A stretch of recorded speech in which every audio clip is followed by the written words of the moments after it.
If you're thinking about starting a car rental business in 2025, you might want to buckle up. The landscape has changed drastically in the last 12 months.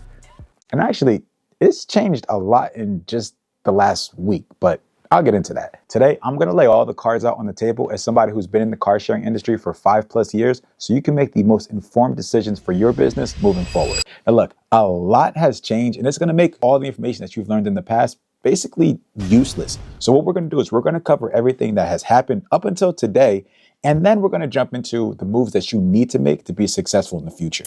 Now, let's start with the two platforms, Getaround and HyreCar.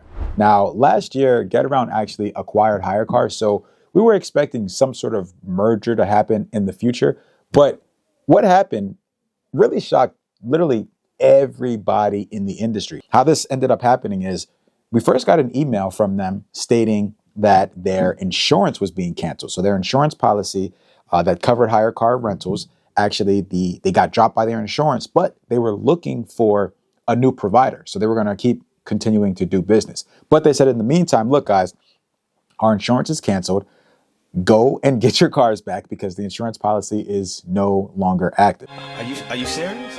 Then a couple days later, we got an email that essentially announced that Getaround and HyreCar are ceasing to exist in North America altogether. And what they said in this email is, hey, if you haven't gotten your car already, you need to go get your car because there's no more payments getting issued from our platform.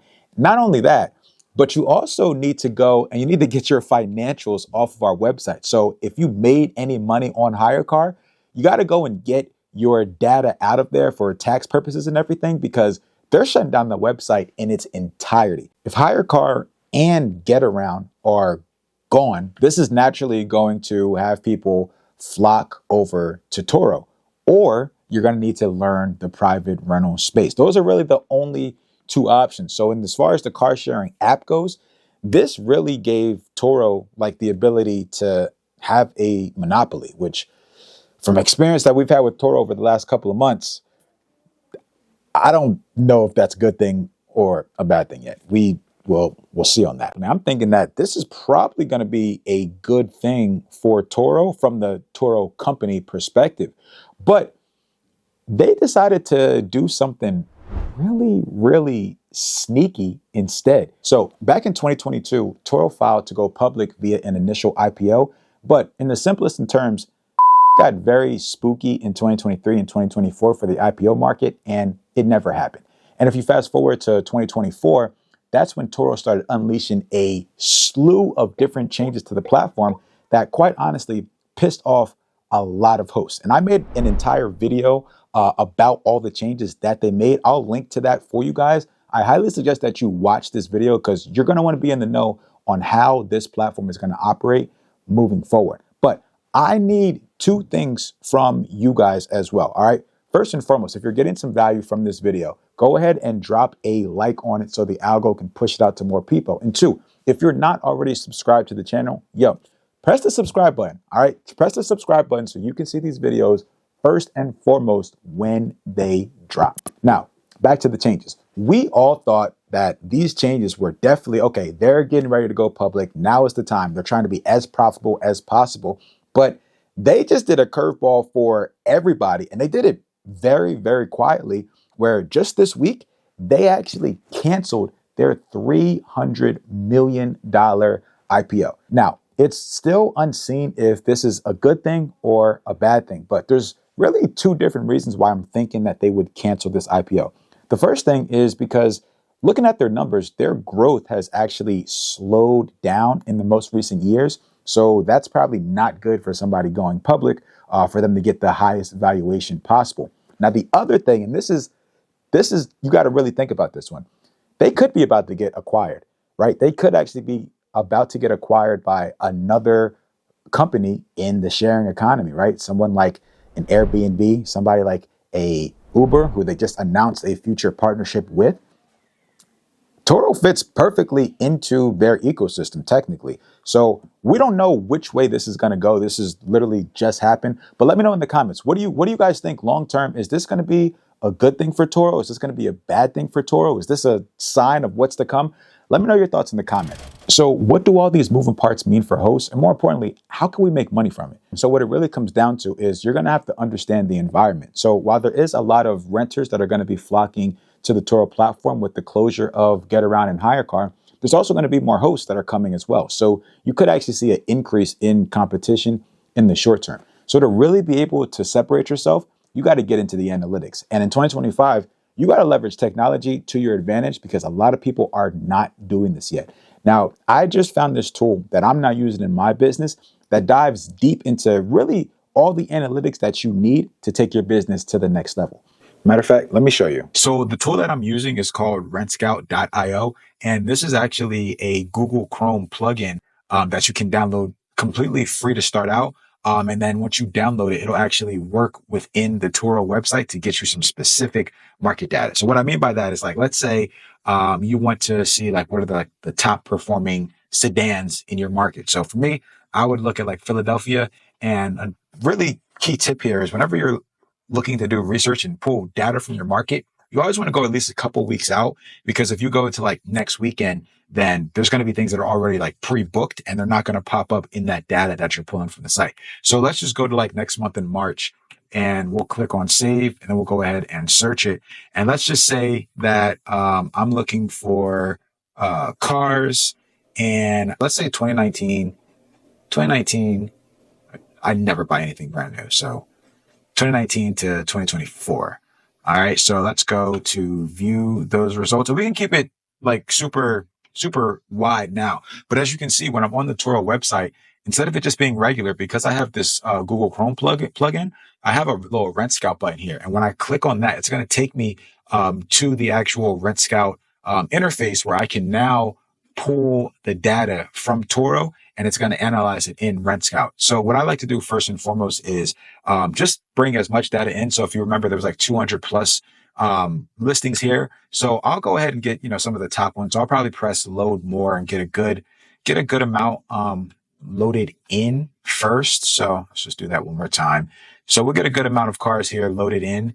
And then we're going to actually be able to see some really interesting data. So the first thing is at the top left here, you're going to have the top 5 performance. So this is really useful because it's just going to be able to give you the top performers in your area. You can look at it based on demand, based on revenue, or based on daily price.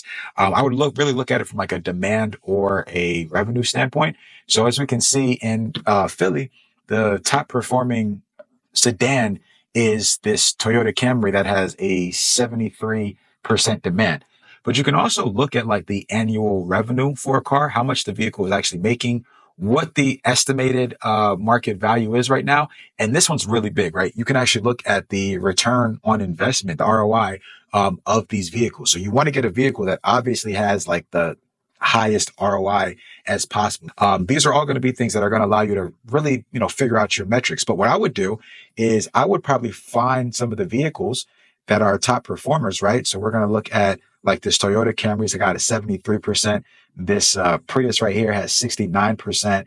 This Hyundai has 66%. This Toyota Camry right here has 66%. We got 67% for this Tesla. This Maserati, I personally don't like Maseratis, but it's cool, right? We can allow it in there. But when you look at the Toyota Camry that's got a 73% demand, it also has a 56% ROI as well, which is like insane. But this Toyota Camry, which is a 2019, has a 76% ROI. And the reason why that ROI is higher is because this one's a 2022, this one's a 2019, right? So the 2022 is making more money. It's making $22K a year, but the 2019 is making a good amount. Excuse me, it's not making 22K. It's making like 12K a year.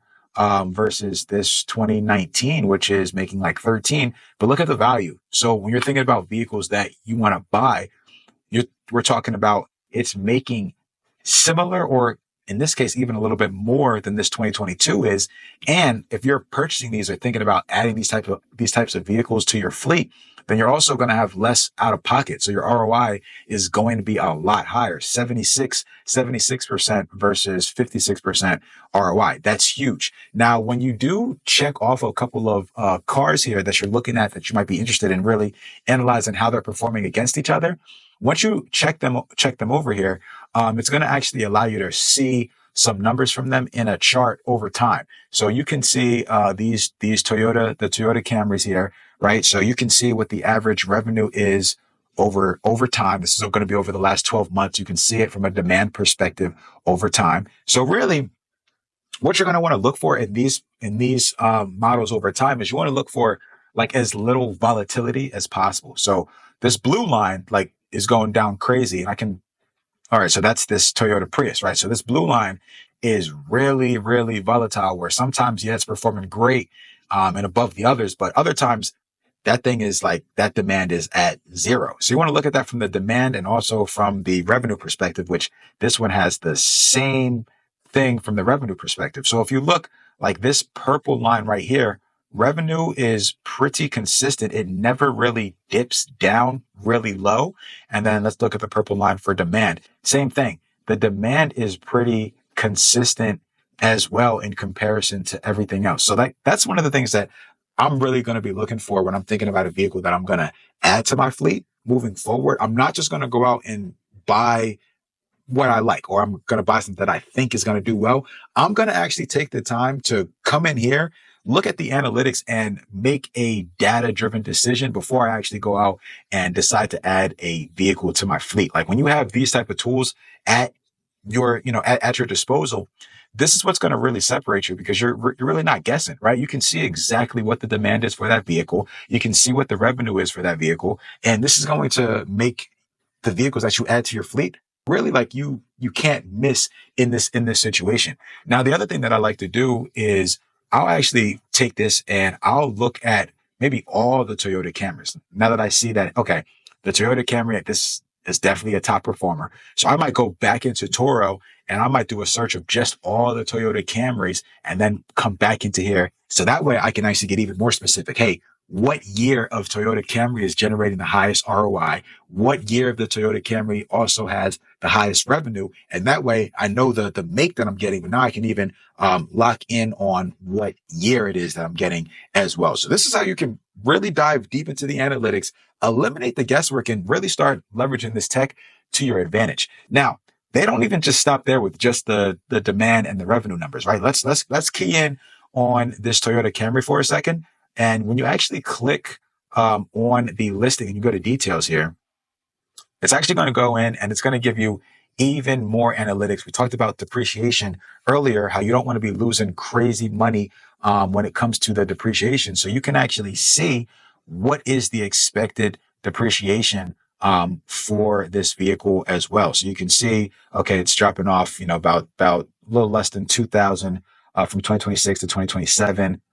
Less than 1,000 the next year. And the depreciation is very, pretty gradual here. It also can estimate the maintenance costs.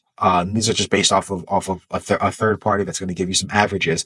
So it's going to estimate what the maintenance costs are going to be for you over the years for this vehicle as well. And it even looks at like, what's the probability of this vehicle having a major repair. Now, this is going to be very key because, again, when you're making a decision on what vehicles you want to not only just look at the revenue, not only look at the demand, but you also want to look at, hey, depreciation is a line item that you're going to want to look at. So you don't want to get a vehicle that is about to drop off the cliff in depreciation. Like if this thing went straight from $16,000 to $12,000, you're instantly losing $4,000, right? Where this has a more steady drop off, where if we were to look at some other vehicles, right? If we look at like, let's look at some brand new cars real quick. I just want to really key on this because this is super important, right? So if we were to look at some brand new cars, let's just go 2025 to 2026, right? Let's look at like this Chevy Corvette, where this one looks like it is pretty new. It's got four trips, but let's look at the details on it just so you can kind of see when we talk about buying brand new and the value, right? From 2026 to 2027, this thing is estimated to lose almost 7 grand just in depreciation, right? That's not talking about maintenance or anything else, but just in depreciation alone, you're going to lose 7 grand. So you better be making up for that in rental revenue to really be able to factor in losing 7 grand in value if you were to buy this car, especially if you're financing it. But this tool right here, rentscout.io, this tool is really something that you're going to want to have in your back pocket because it's brand new. Like, this is something that not everybody is using right now. And for you to be able to have these type of analytics this early in the game, especially when you're trying to start your business or grow your business, that is a complete game changer.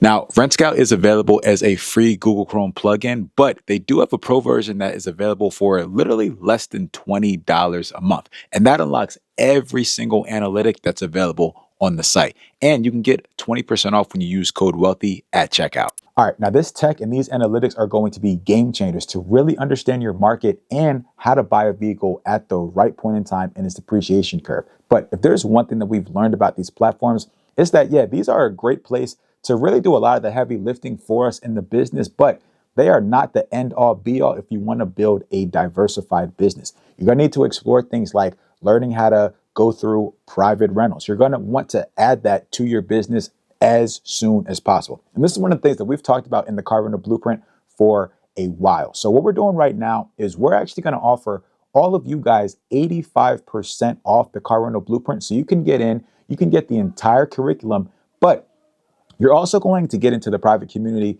with myself, with my partner, and with 400 plus other car rental owners around the country. Now, we're in here masterminding literally every single day. So if you want to go to the next level, 85% off is going to be in the description below. Now, regardless of what platform your business is on or whether you're private, you're always going to run into a roadblock of financing when you try to really grow and expand. Now, in this video, I'm going to show you how to skip that roadblock and set your business up for success from day one. Let's get it.